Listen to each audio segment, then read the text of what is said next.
Hello, I'm Bebo. What's your name? I'm MySpace. How do you not know me? Oh, I do. I'm just being polite. I suppose that's nice. Plus, I wanted to thank you for being my hero. How's that? You've got over 100 million members, but I'm getting close to 30 million.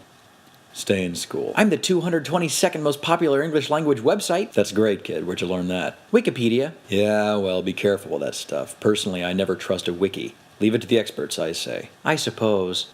Want to watch a video? What of? Rebelde! Oh, I've heard of that.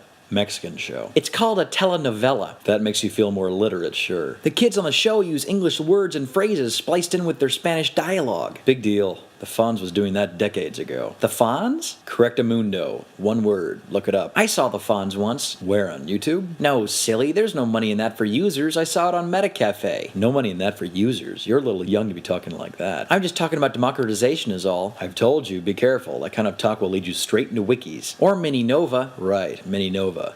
Commie Amazon. Exactly! Protecting the user first. That's what copyright was meant to do in the first place, you know? I've heard the speech. Copyright was meant to protect the consumer from inferior goods leeching on a good brand's name, not protect a company from evolving technology. If someone broke into your store and took everything, would you call that evolving technology? Shucks, mister. Enough of this talk. Let's listen to the radio. Radio blog? What? No, Pandora. Okay, if you trust the experts to dissect art and explain something as elusive as personal preference, what do you have against Pandora? I plugged in a couple new wave bands, I let it play for an hour, and it spun out of control and started playing songs from Blondie's disco era. You do have to keep a tight rein on it. World Cup. What? Sorry, hadn't gotten to it yet.